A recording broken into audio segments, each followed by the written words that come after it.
Have you ever stood at the edge of a dream and felt it reach deeper than anything your waking eyes had ever seen? That's what happened to Peter. But this was no ordinary dream. It wasn't born of imagination or fear or even hope. It was a vision raw, radiant, and devastating. A vision that tore through the veil separating heaven and earth, revealing a reality so vivid, so fierce, it would echo through his soul for the rest of his days.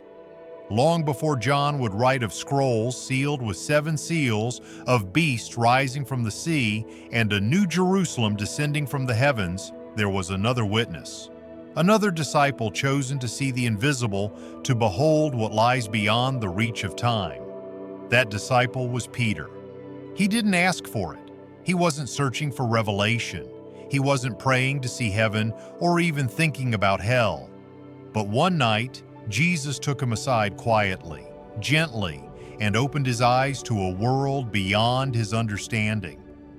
Not as a punishment, not even as a warning, but as a glimpse into the weight of eternity. What Peter saw shook him, not because it was unfamiliar, but because it was heartbreakingly real. There was no fantasy, no symbolic filter to soften the blow. The damned were screaming, not out of surprise, but out of recognition they had chosen this. The light of the redeemed blazed like 1,000 suns, and in its glow, Peter saw the faces of those he loved and those he didn't understand. He saw angels who wept not for themselves, but for humanity. He saw demons who laughed not in joy, but in defiance. And in the middle of it all, one question began to burn within him. A question deeper than theology, stronger than fear. Could mercy reach even here? Could grace find its way into places so dark, so cold, that even hope seemed afraid to tread? This was not the revelation we've come to know. It came long before it. It was older, more intimate. It wasn't grand in its scale, but heavy in its humanity. And for centuries it nearly vanished. Hidden from the Bible most of us read, locked in scrolls and manuscripts that gathered dust while the world rushed on. But the apocalypse of Peter was never meant to be forgotten, because it doesn't just speak of judgment, it speaks of the human heart, of consequences that tear through the soul, of grace that bleeds through the cracks. It is a vision not of doom, but of decision. A reminder that what we do here echoes far beyond the grave. So today we invite you to take that step, to see what Peter saw, to walk with him through the light and the darkness, through agony and glory, through a vision that still whispers truth to those willing to listen. This is not just a story, it's a summons. And if you've ever wondered whether ancient truth still speaks today, stay with us. Because this is a biblical journey, and this is a vision that will never leave you the same. It was quiet on the Mount of Olives, not the kind of quiet that comes from still air or the absence of sound, but the kind that settles just before something sacred unfolds. The sun had slipped beyond the horizon, leaving the sky painted in deep purples and fading golds. Shadows stretched long and solemn across the rocky ground, like memories laid bare beneath the heavens. The disciples were asleep, their bodies worn by the weight of the day and the tension of what they could not name. All but one. Peter remained awake, stirred by something he couldn't explain. It wasn't fear, not quite. It was more like a tightening in the chest, a silent urging in the soul that whispered, "Stay awake. Something is coming." A few steps away, Jesus stood still. He wasn't praying or speaking. He wasn't even looking at Peter. He was simply waiting. There was something in the way he stood, something in the quiet gravity of his presence that made the air feel charged, like the moments just before a storm or just before dawn. Peter watched him in silence, and then, without a word spoken between them, everything began to change. The stars overhead seemed to pause, as if holding their breath. The earth beneath grew unnaturally still, not dead, but suspended. as if all of creation had bent its gaze toward this one moment, waiting for what would unfold next. And then it happened. Peter's eyes were opened, not his physical eyes, but something deeper. His soul was lifted from the mountain, pulled from the world he knew. He did not fall. He did not fly. He simply passed through the veil. Time no longer moved in a straight line. Space no longer held its boundaries. He had entered a realm beyond reason. Before him stretched a great path, bright and clear, moving forward through a landscape that shimmered with something too holy to describe.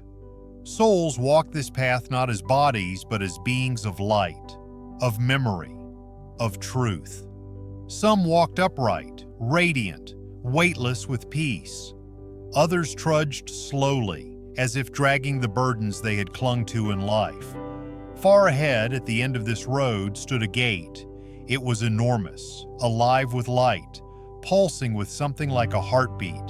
Beyond it was a city, not made of stone or walls, but of sound and spirit.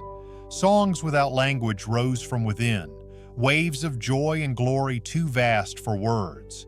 This was the place of the redeemed, the place where all sorrow had melted into praise. But Peter was not meant to linger there. The vision shifted and he was drawn downward gently, but undeniably into another place. The brightness faded, the air thickened, and then he saw it, a valley carved from shadow and sorrow. It stretched far and wide, with no clear end, filled with the souls of the lost. There were no flames licking at them, no grotesque tormentors. The torment here came from within. These were souls haunted by choices they could no longer undo, by grace they had refused, by truth they had mocked and forgotten. They moved without direction, each trapped in a kind of silent anguish. Some wept with heads bowed low. Others stared blankly, hollow-eyed and adrift in memories. One man clawed at the air, reaching for a door that had closed long ago. A woman whispered the name of someone she had wronged over and over, but the name dissolved in the silence. Above them stood angels, not celebrating, not condemning, but weeping. They watched with grief that seemed almost unbearable, holding in themselves the ache of heaven for every soul that had turned away. At the far edges, in the darker corners of this place, shadows moved. They didn't shout or scream, they whispered the same lies these souls had once believed, lies that led them here, lies that still held them captive. And then Peter saw the cross. It did not stand on a hill, it hovered in the space between realms, suspended between light and shadow, life and judgment. It was not clean, it was not gilded, it was rugged, soaked in blood and glory, and it was there not as a symbol, but as a bridge, the one thing that reached both the shining gate and the sorrowful valley. Peter understood then. This was not merely a vision of two destinations. It was a vision of a single choice, played out in 1,000 lives. The road and the valley, the city and the sorrow. They were not opposites. They were outcomes. And the cross stood at the center, the place where mercy reached for both. In the heart of this revelation, Peter felt something stir in him. A question, not formed in words, but pressed deep into his being. Can mercy reach even here? And then, light fell. One drop, like a tear from the cross itself. It descended slowly into the valley, and where it touched, something flickered. Not light exactly, but hope. Faint, but unmistakable. Not a blaze, a beginning. The vision began to fade. The road, the gate, the valley all dissolved into the darkness behind Peter's eyes. And he was back. The Mount of Olives lay quiet once more. The wind had returned, soft and cool against his skin. The stars moved again in their ancient rhythm. Jesus still stood a few feet away, unchanged and yet eternal. Peter fell to his knees. He didn't speak. He didn't need to. He had seen what comes after life. Not a fantasy, not a parable. reality stripped bare of illusion, and it would change him forever. Peter felt his soul descending into darkness. Not a sudden plunge, but a slow, deliberate lowering, as though some unseen hand guided him into a realm no human eyes were meant to behold.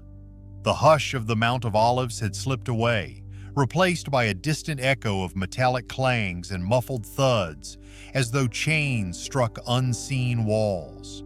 Every pulse of his heart throbbed in his ears, mingling with the soft, relentless drumbeat that seemed to rise from below, heralding what lay ahead. He came to the rim of a vast chasm, its edges crumbled and jagged, and peered into an abyss that swallowed all light. From its depths rose voices, not cries of agony alone, but laments of regret so profound they resonated like a dirge. These were the echoes of lives misspent, of hearts that had once throbbed with choice and freedom and now beat only with remorse. Peter stood there, suspended between the world he had known and this world of unutterable sorrow. Far below, the first figures emerged from the gloom. Blasphemers, men and women whose tongues had once lashed at the sacred and defiled the holy. Here each wretched soul suffered for every blasphemous word uttered. With each repetition, the tongue was torn from its sockets, only to regenerate and face the same torment anew. The phrase they had cast like stones now weighed them down like anchors in an endless sea of shame.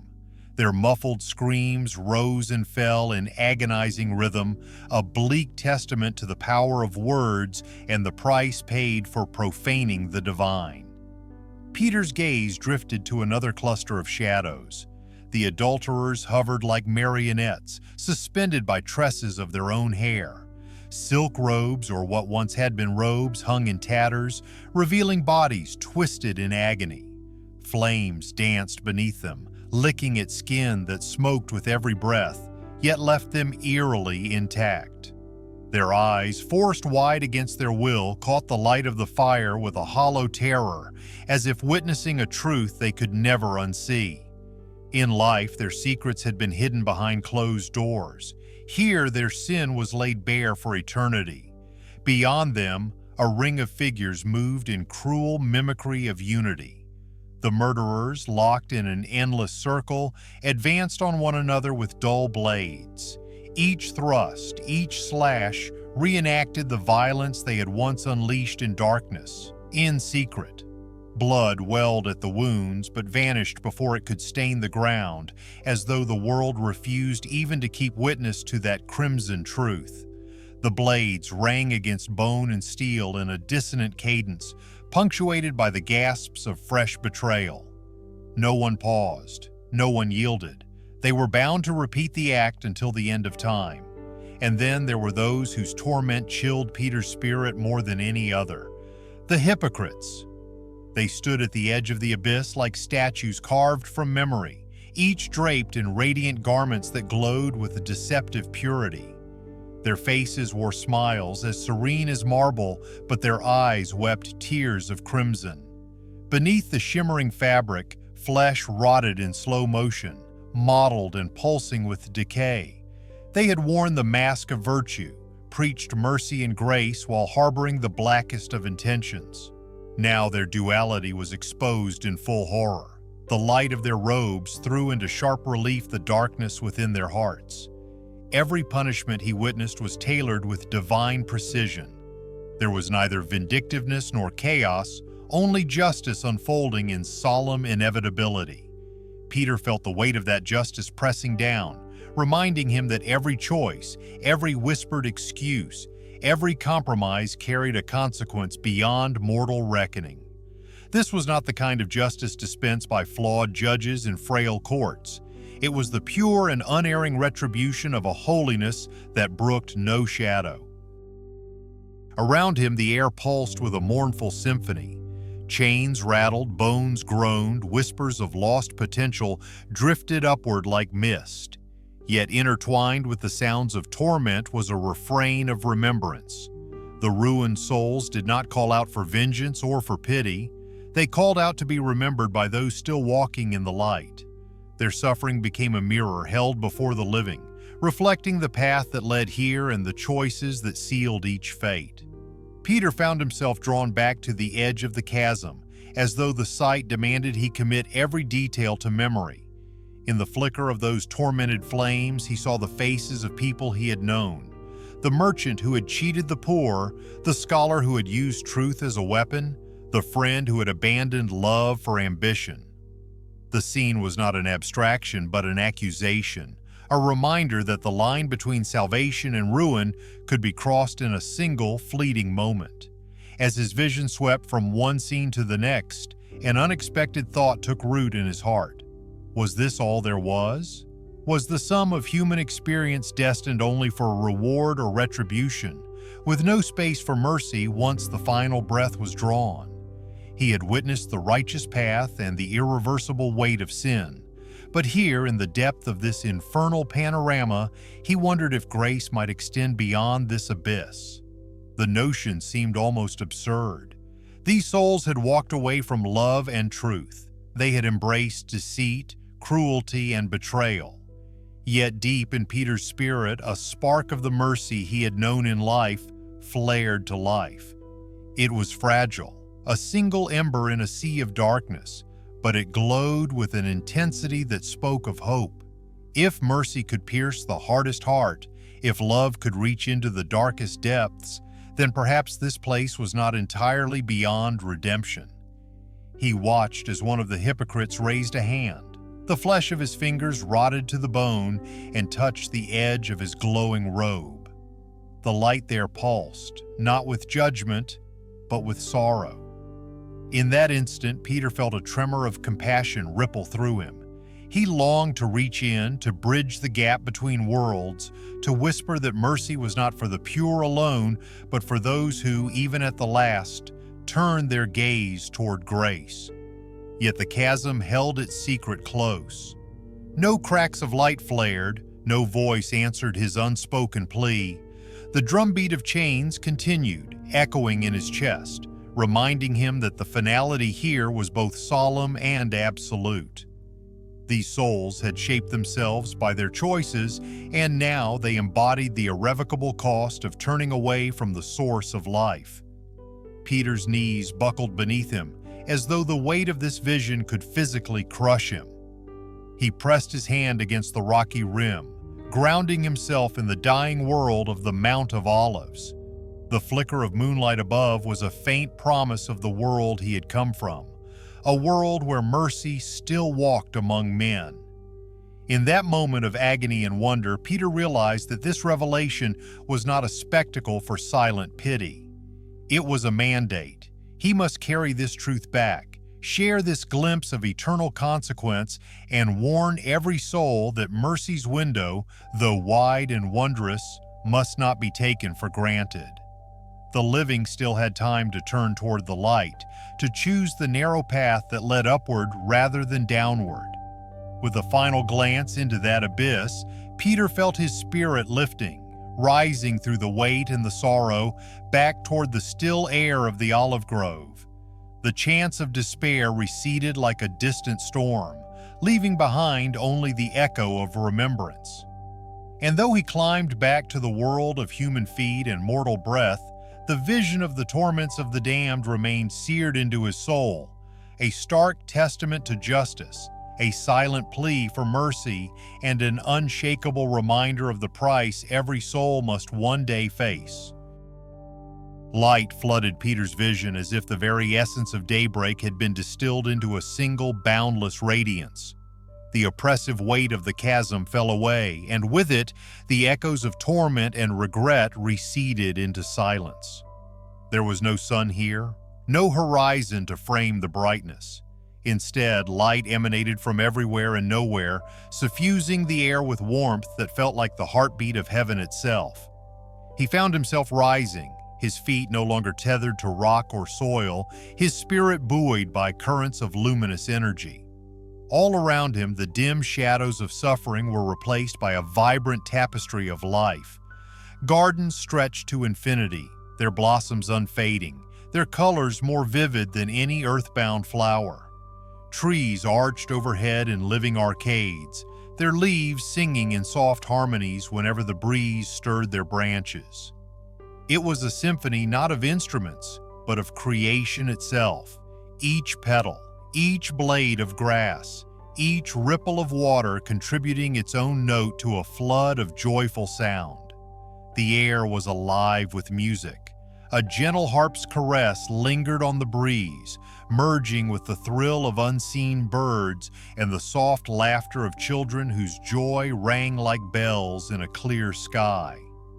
Peter realized that this melody was not composed by any hand, human or angelic, but born spontaneously from the hearts of all who dwelled here. Harmony flowed like a river through the land, carrying peace wherever it went. Peter saw the righteous standing in radiant clusters, their forms luminous rather than fleshly. They wore robes woven of light, their faces unmarked by sorrow, untouched by guilt. Their eyes shone with quiet bliss, reflecting depths of contentment no mortal heart could fully fathom. They walked beneath arching boughs in seasons of eternal spring, their footsteps leaving blossoms in their wake. Wherever they strode, new life unfurled, buds opening, streams gleaming, birds taking flight in celebration. Children ran through fields of soft grass, their laughter echoing like chimes. They chased one another with innocent delight, tossing garlands of flowers toward the sky.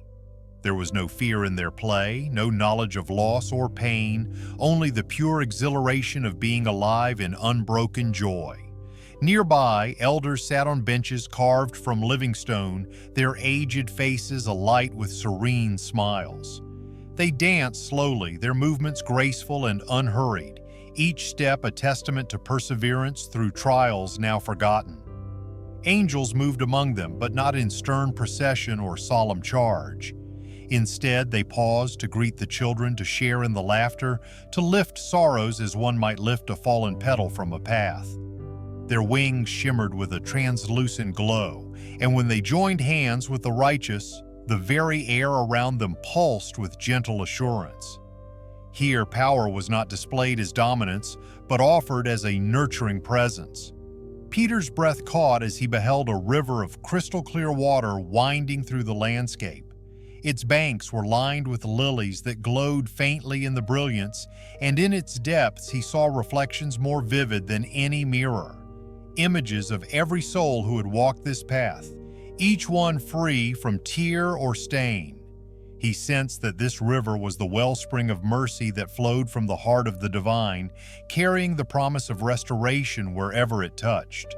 He wandered closer to the water's edge, drawn by an inner longing he could not name. The grass beneath his feet felt soft as clouds, and every breath he drew filled him with peace so complete it seemed to settle in his bones.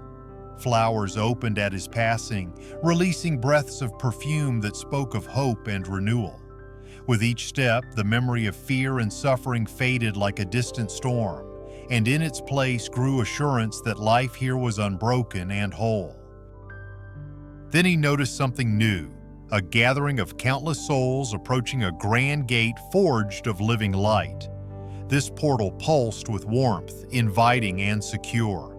Beyond it, he glimpsed a city of golden streets and crystalline spires, its towers crowned with gardens that shimmered under an eternal dawn. As the righteous passed through the gate, their faces glowed with anticipation, and they entered into the heart of a celebration he could only begin to imagine.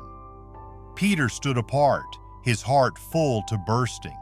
He had seen both extremes, the chasm of suffering and the realm of unending joy. In that moment, he understood that this place was not a distant dream, but the culmination of every choice made in love or truth. Heaven was not built of stone and mortar, but of mercy received and shared, of humble service and steadfast faith. A gentle voice then touched his spirit, soft as a breeze through leaves, yet carrying the weight of all creation. It was neither male nor female, young nor old, but somehow both at once. The words resonated deep within him.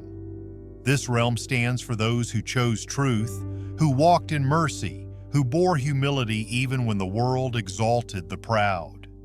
Peter felt tears well in his eyes, not of sorrow, but of awe.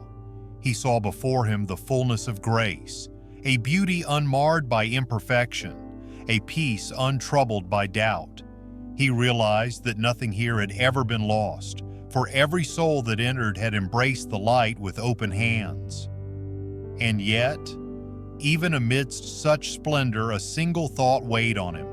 Could the mercy that flowed here reach the depths from which he had just been lifted? The question echoed in his heart as he gazed back toward the chasm's fading edge. He sensed that the river of life in heaven overflowed with compassion, and that its waters might still touch the farthest corners of darkness. He turned back to the righteous, whose faces shone like morning stars. They looked upon him with gentle joy, as though sharing in a secret that transcended words. Around him, the music swelled, and he felt himself incorporated into its flow, no longer an observer, but a participant in this symphony of redemption. Peter closed his eyes and let the light wash over him. He felt his spirit expand, stretching toward the city of golden spires, toward the gardens that bloomed with ever-new wonder, and toward the distant memory of chains and lament. In that convergence of mercy and justice, he sensed the heartbeat of the divine, an endless pulse of love that neither fled from suffering nor withholds forgiveness. When Peter opened his eyes again, he was standing once more on the Mount of Olives. The air was cool, the night sky studded with familiar stars. But he was forever changed. He carried within him the vision of heaven's radiance and the promise that mercy's river could indeed run to the farthest depths. And in his heart stirred a resolve to share this revelation, that every soul might know there lies a realm of unending light for all who choose truth and mercy. No exceptions, no limits, no end. Peter stood at the threshold between two worlds, his spirit trembling with the echoes of all he had witnessed. Below lay the abyss of torment, each echoing scream a testament to choices made and mercy denied. Above, the realm of unending light shimmered with harmony, an eternal spring of life and praise. He had seen the chasms of human despair and the heights of divine glory. He had beheld justice in its stark, unflinching truth, and yet within him burned a fire unlike any he had felt before. Not fear, not awe, but a raw and aching compassion. He turned his gaze upward, toward the source of all things, and in a voice lighter than a breath, yet heavier than the weight of worlds, he whispered a question that trembled through eternity. "Master, is there no mercy? No end to their pain? Can nothing reach them, not even your love?" The words hung in the air like a suspended note, and for a moment heaven itself fell silent. The chorus of angels stilled, the garden song paused on the breeze, and time held its breath. Then came the answer, not as thunder or decree, but as sorrow made voice. The Lord's tone carried the depth of ages, each word weighted with grief for what might have been. "Their choices brought them here," he spoke, "but if the righteous pray, if compassion rises from the hearts of the holy, then even the fires may tremble." This was not cold justice speaking, but love refusing to abandon its creation. At his feet, Peter's tears fell like living seeds upon the ground of two realms. They were tears born not of his own desperation, but of grief for countless souls ensnared in despair. Each drop became a prayer, a plea that rose from the depths of his heart and pierced the veil between heavens and hells. His spirit, once bound by the shock of vision, now overflowed with intercession. And as his prayers ascended, they gathered strength, weaving through the corridors of celestial courts and echoing across the veil where the damned lamented. Above him, the saints, once silent witnesses to his doubt, began to move. Figures once clothed in silent adoration now lifted their hands in unison. Their voices joined in a chorus that was neither boastful nor triumphant, but tender and urgent. They prayed with longing for souls they had never known, yet felt kinship within the bond of humanity. Their tears, shining like dew in the radiance of heaven, became fervent pleas for mercy. The harmony they unleashed rolled outward like a tide, carrying with it the pure power of compassion. Down below, something shifted. The river of flame that had seemed eternal quivered as though struck by an unseen pulse. A few isolated cries faltered and grew soft. Like embers stirred by a gentle wind, some tortured souls felt a stirring within their hollowed hearts. In the midst of despair, a fleeting spark of remembrance flickered. These were not the cries of freedom regained, but the whisper of possibility, the whisper that love had not abandoned them after all. One by one, first a single tremor, then a handful of souls rose from their chains. They did not break free with triumphant shouts, nor did they ascend in great fanfare. Instead, they slipped upward as though lifted by invisible hands, pulled toward the melody of mercy that now streamed down like a waterfall of grace. Their bodies, once bent with hopelessness, straightened ever so slightly as they regained the slender spark of hope. And though most remained where they were, the rescue of even a few spoke louder than the wrath of an army. It whispered that justice, in its highest form, could never extinguish love's final appeal. Peter watched, his heart a blazing furnace of emotion. He realized then that divine justice was never a blind executioner. It was the guiding hand that held every consequence in balance, and mercy was its counterpart, always waiting, always reaching, never fully sealed. Even the damned, he saw, were not beyond the reach of a compassionate heart. If prayer could ripple through the eternal, if sorrow could become intercession, then no soul was ever truly lost until the last echo of grace had faded. In that moment, Peter understood that the greatest power in all creation was not the power to punish, but the power to forgive. Forgiveness did not erase memory, but it transformed it. The wounds of sin remained, but they no longer defined the soul. The scars became reminders of love's cost and hope's triumph. This was the force that could unmake chains, silence screams, and breach the walls of despair. As the last of those few souls drifted upward toward the dawn of mercy, Peter felt his spirit swell with a newfound purpose. He had been shown both ends of the journey, the chasm of torment and the realm of glory. He had felt the weight of justice and seen the spark of mercy's persistence. And now he was charged with the task of carrying this revelation back to the world of men. For the stories of both heaven and hell were necessary in equal measure to awaken every heart to the choices that lay before it. The hush returned, but it was no longer the hush of dread. It was the hush of wonder, of a gift so profound that words could not capture its fullness. Peter's tears had watered the seeds of compassion in two realms, and though the fires still burned below, they now flickered in fear of mercy's approach. He knew the mercy that shook hell was the same mercy that could soften the hardest heart on earth. Slowly, his spirit was drawn back, lifted from the liminal space between life and eternity, and set once more on the ground of the Mount of Olives. The night air touched his face like a benediction. The familiar breeze carried the distant rustle of olive leaves and the soft call of night birds. Peter opened his eyes, and the world he had known felt both new and urgent. He rose, his knees unsteady but his resolve unwavering. He would speak of what he had seen, not to terrify, but to awaken, not to judge, but to invite. The mercy that trembled the fires of hell would be proclaimed as the hope of every soul. For if forgiveness could reach beyond the abyss, it could certainly find its way into every heart willing to receive it. And so, with the image of both realms etched into his spirit, Peter took his first steps down the mountain. Each footfall carried the promise that no soul stood beyond the reach of compassionate prayer.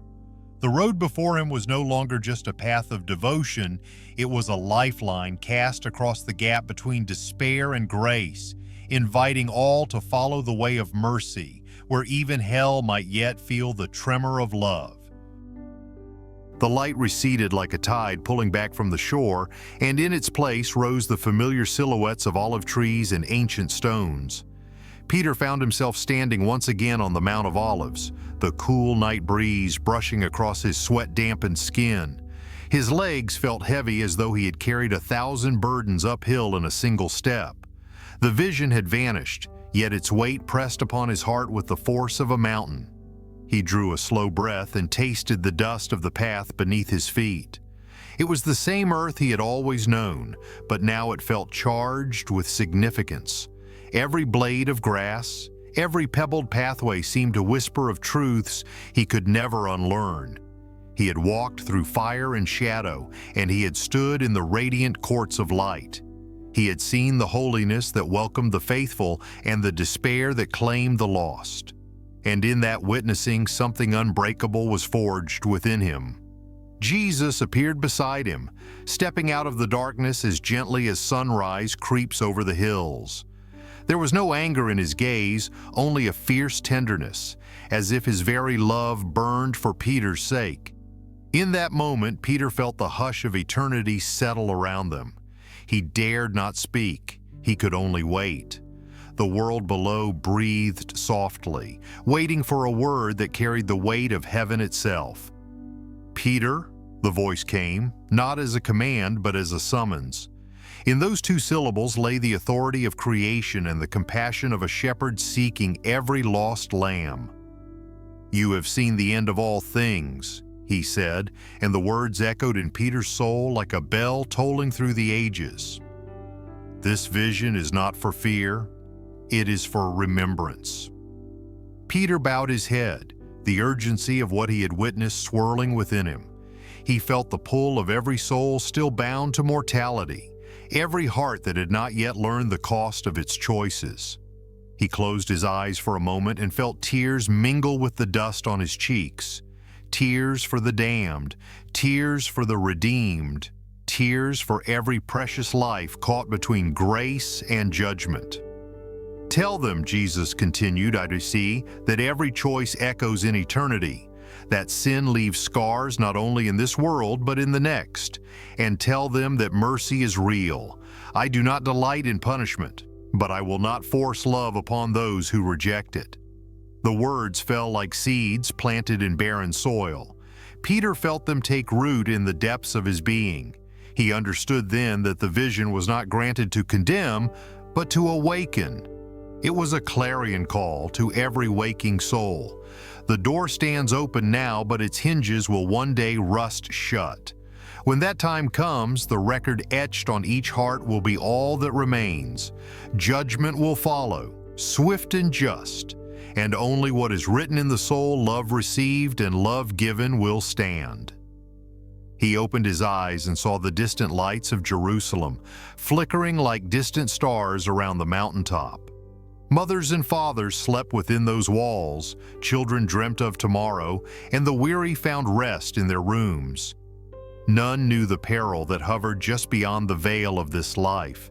None had yet felt the tremors of consequence or heard the echoes of mercy reaching across the abyss.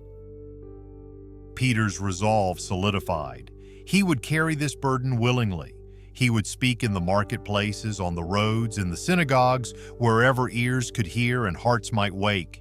He would not cloak his message in shadows, nor would he soften its edges for fear of discomfort. The truth of heaven's glory and hell's anguish demanded courage and clarity. Every moment spent in complacency was a moment stolen from the grace still wooing the lost. As he began his descent toward the city, the path no longer felt solitaire. Though his footsteps echoed softly on the stones, he sensed the presence of unseen companions, angels who had wept for the fallen and saints who interceded in silent song. He felt the river of mercy he had witnessed in heaven flowing behind him, lapping at his heels, urging him onward. And before him stretched the long road of humanity, each soul a crossroads of destiny. When Peter reached the city gates, the first glimmers of dawn brushed the eastern sky. Traders were already lighting lamps in their shops, and early risers stirred in the streets. He paused for a moment, placing a hand upon the cool wood of the gate. He bowed his head and prayed silently. "Let my words ignite hope. Let my warning stir repentance. Let mercy triumph in every hesitant heart." Then he stepped inside Jerusalem's walls, his heart alight with purpose. His voice would carry the vision he had beheld. He would speak of radiant fields where sorrow was unknown and gardens where life blossomed without end. He would speak of the chasm of despair, where regret shrouded every face and flames whispered the absence of hope. He would speak of the mercy that even now reached to tremble the fires of darkness and lift the faltering toward light. The crowds gathered, curious about the changed man who spoke with the fervor of one who had glimpsed eternity. Some listened with awe, others with skepticism, but Peter would not waver. He would repeat the final warning carved upon his spirit. "Choose now," he would say, "while the door remains open, for soon the gate will close, and the record of your soul alone will stand." In every village, by every well, within every gathering, his message would resound. And though he knew many would turn away, he trusted the power of remembrance to awaken even the hardest hearts. For to see heaven and remain silent, to glimpse hell and stay unmoved, would be the greatest sin of all. And so Peter walked on, his footsteps guided by the tender command that had set him ablaze. Remember. Remember the chasm and the city, the fires and the gardens, the torment and the song. Remember that love had given everything to open a door, and that every soul still marching in darkness carried within it the power to cross the threshold into everlasting light. A wind stirred across the desert as Peter's vision began to fade, carrying with it the last notes of a prophecy that would echo through the ages. The very air seemed charged with untold significance, a tapestry of sand and sky woven with the words of his Lord. Peter stood leaning on a rugged outcrop of rock, every breath tasting of dust and destiny, as Jesus spoke again this time, not of heaven's splendor or hell's agony, but of the world in which every soul must choose its path. "In the last days," the voice came, soft yet resonant like distant thunder, "men's hearts will grow cold. They will seek comfort in fleeting pleasures and call truth a burden too heavy to bear. They will call evil good and good evil, trading the light of integrity for the lure of their own desires." The wind tugged at Peter's cloak, as though urging him to remember each phrase, each weighty promise and warning. Peter watched the sun sink low, the horizon bleached in dusty gold, and he imagined the armies that would ravage the earth. He heard again the echo of his master's words, "There will be wars and rumors of wars." In his mind's eye, he saw legions clashing under stained banners, the earth trembling beneath the march of countless feet. He saw villages swarmed with fear, crops laid to waste, and smoke rising like a funeral shroud above fields once green with promise. The rumor of each conflict would spread faster than the wind at their heels, sowing panic in every heart and fracturing the bonds between neighbor and friend. "There will be," Jesus continued, "fathers who turn against sons, and sons who raise their hand against the blood that bore them." Peter's own memory drifted to the tender care he once gave to his mother's youngest lamb, and he felt a sting at the thought of families riven by suspicion and betrayal. He envisioned homes where trust had been a sacred sanctuary, now shattered by whispered accusations and bitter resentments. Flesh would fight against blood, and love would be wounded by the very hands meant to protect it. He heard the rasp of the wind against stone as the Lord spoke of mockery. "The faithful will be mocked," the voice intoned. "Their devotion will be deemed folly, their loyalty ridiculed as weakness." Peter recalled moments when he himself had felt the sting of scorn for daring to believe in miracles or to hope in things unseen. He imagined prophets driven from the markets by scornful crowds, disciples derided for their stubborn faith, and entire congregations left to worship in secret so as not to be shamed or silenced.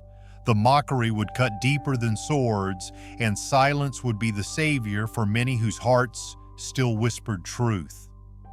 And the shepherds, Jesus said, will forget their flocks. The words fell heavy in the twilight. Peter pictured those meant to guide and protect the people. Priests, teachers, leaders turning away from duty, distracted by ambition, power, or the comforts of indifference. He saw altars abandoned, roads once trodden by pilgrims toppled into desolation, and cries for help echoing unanswered in empty sanctuaries. Sheep scattered to the wind, vulnerable to every threat, because those called to lead had traded vigilance for ease. Yet in that stark panorama of decay and discord, the voice of Christ did not waver in hope.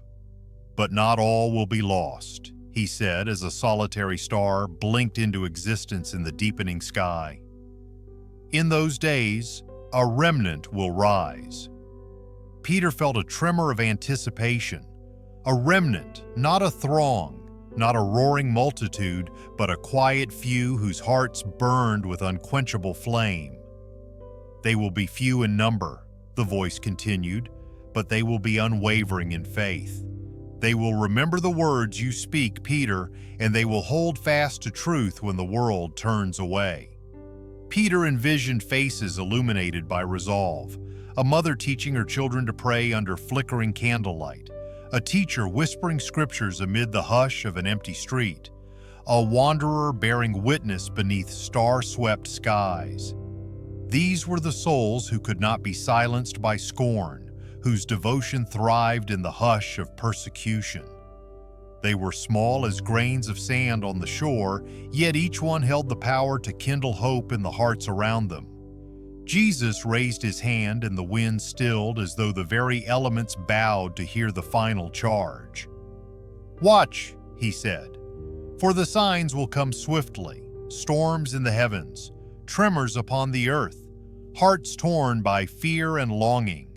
And when you see these things, do not let your hearts be afraid, but awake. Awake to the call of mercy. Awake to the promise that every flicker of light can pierce the deepest darkness." As the last light of dusk faded into a tapestry of stars, Peter felt the mantle of his commission settle on his shoulders. He would walk again among the people, carrying this prophecy like a lamp in his hand. He would not seek greatness or acclaim, but he would speak with the urgency of one who had glimpsed the ends of all things. He knew that some would scoff, some would flee, and some would tremble, yet there would be those whose spirits he would stir, those who would rise and keep the flame alive. In the cool hush of that desert eve, Peter lifted his eyes to the heavens and offered a silent vow. He would remember. He would proclaim the stirring of cold hearts and the mocking winds of scorn. He would tell of the blood of betrayal running through families and of the shepherds who slumbered on when their flocks bled. And he would share the promise of the remnant quiet, steadfast, unbroken, who would stand when all else had fallen.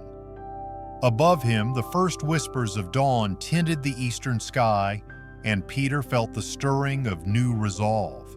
The path before him was clear, to walk among men as both witness and watchman, to sound the call of repentance, to embolden the faint-hearted, and to kindle the last embers of hope that still glowed in a world on the verge of closing its doors. For every human heart, he now understood, was a crossroads, a moment's choice away from eternal light or shadow. With the prophecy etched upon his spirit, Peter began his descent from the mountaintop. Each step carried the weight of vision and responsibility. Behind him, the desert wind resumed its restless song, swirling over stones and dust. But Peter's heart was still a stillness born not of ignorance, but of purpose. He would watch, he would speak, and he would remain ever ready, for the signs were near, and those who awakened first would stand as beacons to guide the rest toward the dawn of mercy and truth. A hush fell over the hillside as Peter descended from the heights of revelation, his footsteps heavy with the burden of what he had seen. The air was cool with evening promise, yet inside him burned a fire of memory that refused to dim. He did not rush back to the city gates, nor did he return to the crowds who awaited another sermon. Instead, he sought a place of quiet solitude where words could gather like sparks before they caught flame. Not everyone who knew Peter understood the change in him. Some whispered that he had grown solemn with age, others wondered if his soul carried a sorrow too deep for tears. Yet there was one who paid heed not because he was powerful or well-known, but because he possessed a simple gift that transcended fame. He could write. This disciple's name did not enter the scrolls of the Gospels. He neither held office nor led a multitude. He carried no sword and wore no badge of honor. But he bore a small leather case strapped to his belt, filled with strips of parchment and reeds carved into pens. To him, ink was more than pigment. Ink was memory, a vessel for truth when time itself threatened to erase it. When Peter first spoke of his vision, his voice trembled like the wind through olive branches. He spoke haltingly, drawing first on the small crowd of faithful who had followed him away from the market's bustle. Some had paused in the marketplace, curious at his tone. Others saw the resolve in his eyes and knew that what he would share would demand their deepest attention. Each evening, Peter returned to the same hillside alcove where breezes whispered through the pines. There, the scribe waited, the reed pen poised. Under the half-light of dusk, Peter recounted every detail: the hush of the Mount of Olives, the stars that paused in their courses, the river of flame, and the gardens of eternal spring. He spoke of the blasphemers and adulterers, the hypocrites whose garments glowed while their hearts rotted, and of the remnant of mercy that trembled the fires of despair. He spoke of the final warning, the prophecy of cold hearts, and the promise of the few who would rise to keep the flame alive at the end of days. As Peter spoke, the scribe wrote. His hand moved steadily, capturing not merely the outline of events but the texture of feeling. The agonized tremor in Peter's voice as he described the cries of torment, the hush of awe when he spoke of the hand of love that reached into the abyss, the hush of terror entwined with hope as the prophet's words painted images of future wars and betrayals. He wrote of the fragile flicker of hope that glowed in the soul of one rescued from the chasm, and of the song of harmony that rose among the righteous in the garden that never withered. Night after night, the scroll grew 12 strips of parchment bound together with a simple leather thong. The scribe wrote under torchlight or by fading daylight, his hand never faltering even when Peter's description pressed against the limits of human comprehension. When the final lines were said of doors that would one day seal shut, of choices that echo in eternity, of the silent plea for remembrance, they both sat in stillness, aware that they had given shape to a revelation meant for every generation yet unborn. But the world into which they released this revelation was not always gracious. In some towns, the scroll was met with suspicion. In others, it was dismissed as the fevered imaginings of an aging fisherman. The scribe's name remained unspoken. He was a shadow in the corridors of history, his identity known only to Peter and a handful of faithful witnesses. They hid the scroll in a clay jar beneath the floorboards of a humble home, sealing it against damp and decay. There it lay, guarded by those who believed that truth, once whispered, must be preserved no matter how long the night grew. Generations passed. Fires swept through villages, and scrolls turned to ash in the mouths of those who sought to silence them. Yet every so often the clay jar would surface unearthed by chance or deliberate faith. Monks in distant monasteries would find a fragment of the parchment, marvel at its fierce imagery, then tuck it away in new bindings. Heretics would seize at its words to bolster their teachings, only to have the scroll disappear again when rifts threatened the fragile order. All the while the vision endured. It lived not only in the brittle strokes of ink, but in the hearts of those who encountered its message. Pilgrims would recount hearing of a fisherman's prophecy of fire and gardens, sparking fresh curiosity in hidden Christian assemblies. In times of plague or persecution, believers turned to the ancient tale as a reminder that mercy had once stirred the depths of darkness and could yet do so again. Centuries later, the scroll emerged once more, discovered in the dusty archives of a forgotten church library. Its ink, though faded, still bore the weight of Peter's words. And scholars reading the lines penned by the unknown disciple felt a tremor of recognition. Here was a voice speaking across the chasm of time, reminding them that justice demands reckoning and that mercy holds sovereign power to rescue the soul. Today, when the modern reader uncovers the apocalypse of Peter, not as myth, but as testament, the legacy of that quiet scribe endures.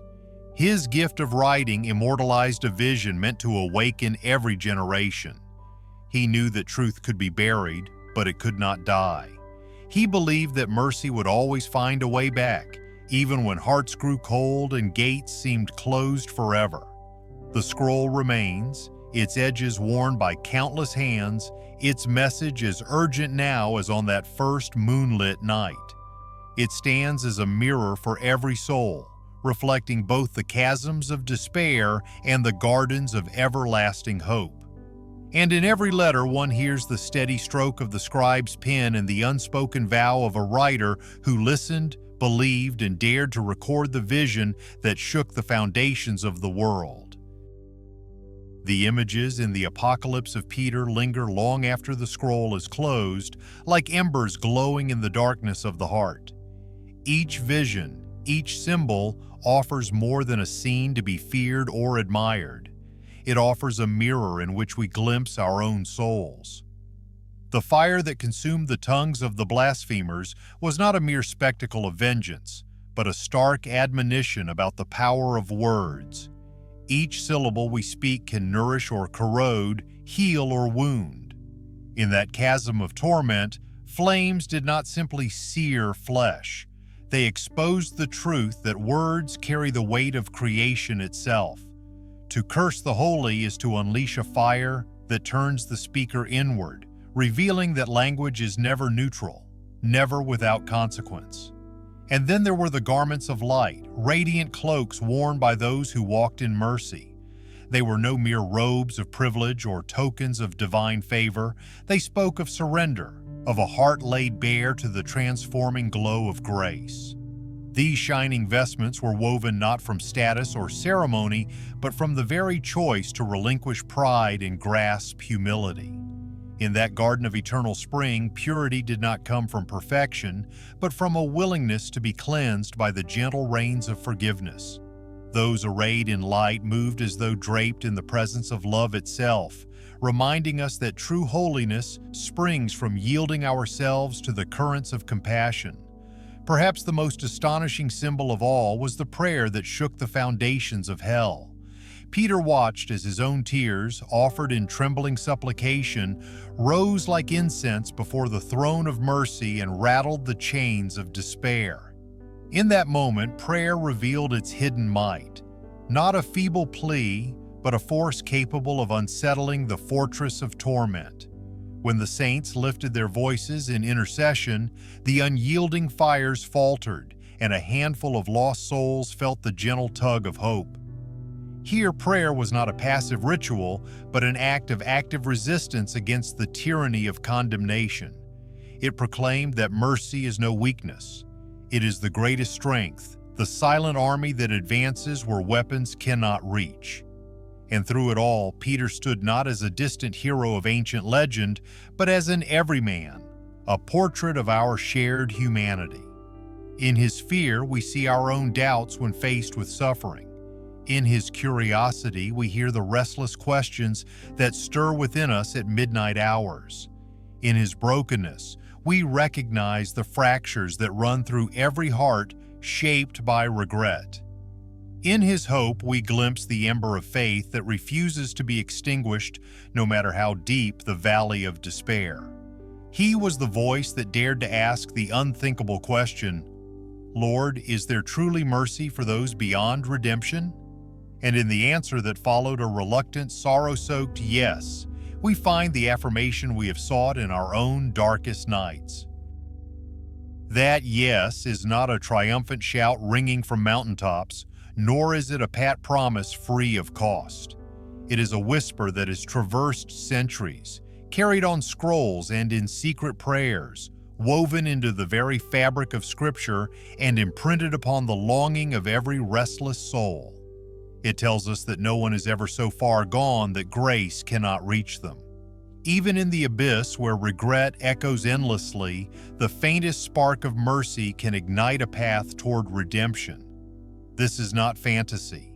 It is the beating heart of the message that Peter recorded, an invitation extended to every human being. To read the Apocalypse of Peter is to stand at a crossroads. We confront the dire consequences of choices made in darkness and witness the vast expanse of life that blooms where mercy reigns. We see that justice and compassion are woven together like threads in a tapestry, each incomplete without the other. We learn that the gates of judgment swing open not for arbitrary decree, but for the outstretched hand of one who will not force love, but waits for each soul to grasp it in freedom. And so the symbols speak to us still. The tongues that burn remind us to tame our speech, to bless more than we curse, to build up more than we tear down. The garments of light invite us to clothe ourselves in humility rather than haughtiness, to adorn our lives with acts of kindness that reflect the inner transformation we seek. The prayer that shook hell calls us to arms of spirit, urging us to intercede for the suffering and to believe that our most earnest petitions can ripple through eternity and shift the course of destinies.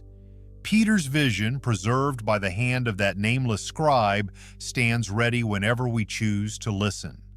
It does not exist to frighten us into compliance, but to awaken us from the complacency that lulls so many into forgetting their own eternal worth. It reminds us that time is fleeting, that every heartbeat is a choice slipping toward closure or toward mercy.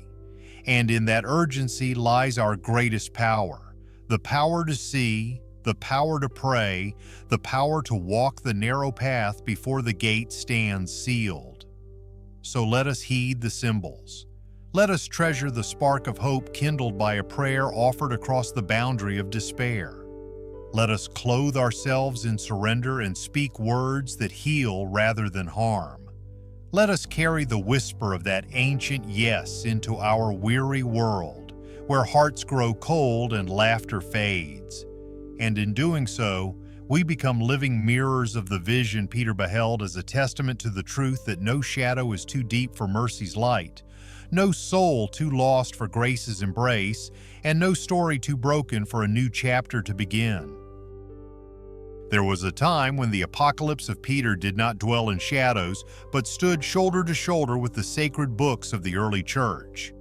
In those first centuries, before creeds were codified and councils convened, bishops and teachers quoted its vivid scenes of heaven and hell in their sermons. Fathers of the faith read aloud its lantern-bright descriptions of the afterlife, guiding hearts unsteady with the prospect of eternity. Long before Dante penned his Divine Comedy, Peter's vision painted realms of glory and abyssal torment with a boldness that seized the imagination and stirred the soul. In lofted basilicas heavy with incense, congregations listened as verses of flame and light unfolded.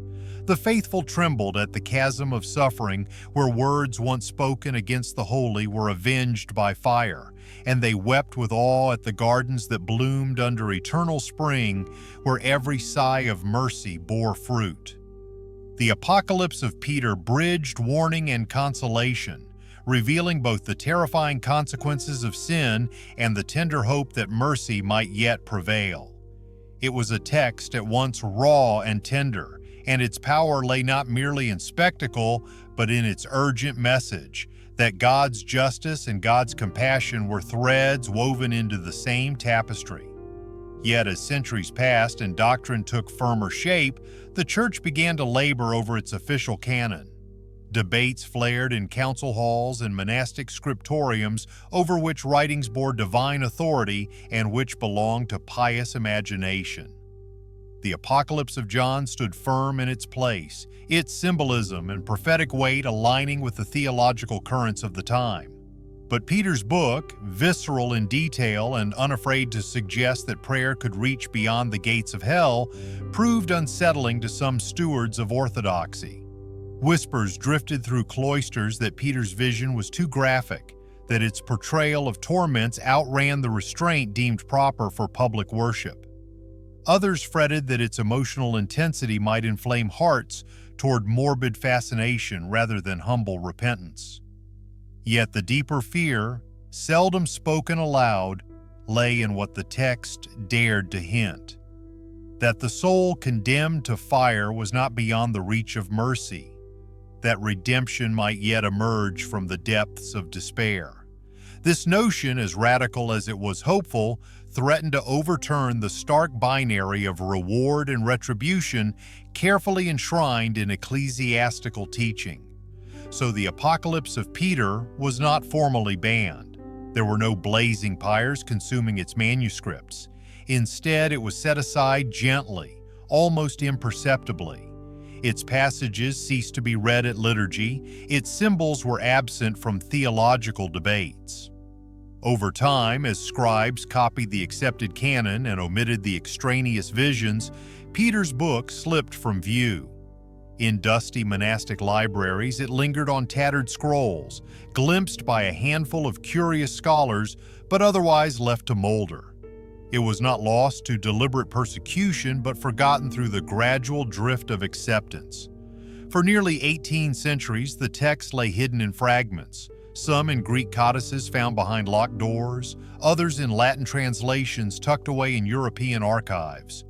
A fragment here, a quotation there, surfaced occasionally in medieval commentaries, hinting at a richer landscape of early Christian thought. But the full voice of Peter's vision remained silent, sealed in the hush of aged vellum and the obscurity of uncharted collections. Then, in the quiet sweep of the modern age, when scholars began to unearth early Christian writings, with renewed fervor the Apocalypse of Peter emerged from its slumber. In a monastery in the desert sands of Egypt, a team of researchers found a near-complete manuscript buried beneath centuries of sand and neglect. The leather binding, cracked and worn, still bore the faint impression of a fisherman's name. With trembling hands, they carefully unfolded its pages, revealing the very verses that had once shone like torches in the dark corridors of early Christian worship. As the text was transcribed and translated, its power returned. Modern readers, more familiar with sanitized versions of doctrine, found themselves caught up in Peter's unflinching vision of consequence and compassion. The scenes of tongues consumed by flame, of gardens undying under perpetual light, resonated with a newfound urgency. The text's assertion that prayer from the faithful could shake even the fires of hell stirred something in hearts long conditioned to expect only wrath beyond the grave. News of the find spread through seminaries and theological journals. Debates reignited around the nature of salvation and the scope of divine mercy. Some pundits decried the text as dangerous, arguing that it blurred the lines between condemnation and redemption too ambiguously. Others embraced it as a rediscovered wellspring of hope, a corrective to a faith grown cold with rigid interpretation. Conferences were held, papers published, and courses taught on the lost book of mercy, as it came to be known.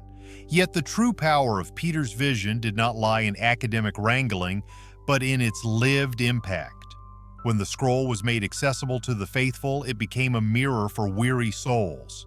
Those battered by guilt found solace in the text's assurance that even the damned might yet hear the echo of compassion. Those hardened by anger discovered an invitation to lay down their judgment and embrace intercession. Churches that once emphasized only the terror of divine retribution began to incorporate readings from Peter's pages, balancing the thunder of verdict with the whisper of restoration.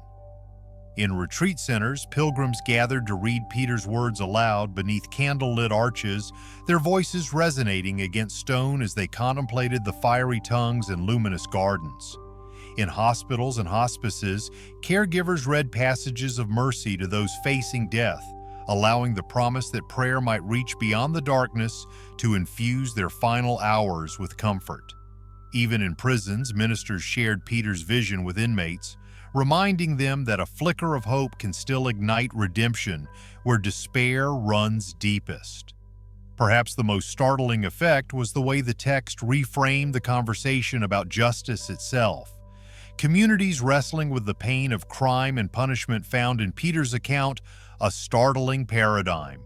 True justice does not end in irrevocable condemnation, but leaves a door ajar until the last moment. This insight, drawn from the same vision that painted abyssal torment, presented mercy not as sentimental softness, but as the highest expression of righteousness, a mercy that refused to abandon its own judgment. Today, in a world clamoring for retribution and reeling from cycles of violence, the apocalypse of Peter matters more than ever. Its restored voice reminds us that vengeance may satisfy the momentary cry for payback, but only mercy can heal the soul. It challenges every heart to wrestle with the paradox that those most steeped in sin still bear the image of God and deserve the tremor of compassion. It dares us to believe that our prayers, offered in sincerity, possess a courage that can shake the foundations of despair. As the candles flicker in ancient libraries and the digital scrolls glow on modern screens, Peter's lost book calls out once more. What if justice were not the end of the story? It whispers. What if love had the final word? In its pages lie warnings that our choices echo in eternity and promises that the smallest flicker of hope may yet ignite the fires of redemption. The text invites us to stand between the chasm of judgment and the fields of mercy, to gaze into both with unflinching honesty and to choose today and every day the path that leads toward light. For those who listen, Peter's vision becomes more than a relic of ancient faith. It becomes a living testimony. It shapes our prayers, informs our compassion, and challenges our definitions of righteousness. It is a book of mercy that was lost and found again, not by accident but by the sure hand of providence, returning at the hour when humanity most needed to remember that love's reach extends beyond the final gate. And so, in candlelit sanctuaries and humming sanctuaries of the web, voices rise in reading, breathing life into words that dare to promise. Even the damned are not forgotten, and mercy still finds a way back. The apocalypse of Peter is not merely a tapestry of fire and glory, it is a summons to every heart that hears its echoes. It reminds us that justice is no abstraction, but the firm foundation upon which every choice stands, that our words and deeds reverberate beyond the fleeting moments of this life into an unending tomorrow. It tells us that eternity is no distant dream, but a destination shaped by every turn we take. Yet in the same breath it breathes hope. It whispers that even in the deepest abyss, mercy stirs like a faint heartbeat, that those consigned to the shadows are not abandoned, but watched over by hands that yearn to lift them. It declares that prayer, offered with genuine longing, carries a force that transcends the walls of despair and reaches into places we dare not tread. The faithful, in lifting their voices, become instruments of divine compassion, bridging the chasm between regret and redemption. So the moment stands before us like the hinge of a great door. We may choose to walk on as if Peter's vision were but a tale from distant antiquity, leaving our lives untouched by its warning and promise. Or we may allow its truth to shape how we move through each day, how we speak, how we extend kindness, how we lift our eyes and our prayers for those weighed down by guilt or sorrow. To live as though mercy is limitless is to step into a life of radical hope. It means offering a word of grace when sharpness would feel easier, It means leaning into the pain of another, believing that our compassion can become the tremor that unseals walls of despair. It means trusting that our own regrets do not preclude us from extending forgiveness, since the very heart of this vision is that no soul lies beyond the reach of love. You have walked the path Peter opened before us, glimpsed both the chasm of torment and the gardens of light. Now the story turns to you. Will your footsteps carry the echo of mercy into a world grown cold? Will your hands become vessels of hope for those staggering in darkness? The choice is ours, every breath we draw, every prayer we whisper, every act of kindness we extend. If this journey stirred something in you, tap the like button and subscribe to Biblical Journey, where ancient truths still speak. Share your thoughts below. Do you believe mercy can reach even the lowest soul? Until next time, keep your eyes open, your heart soft, and your spirit awake, because the veil may lift again.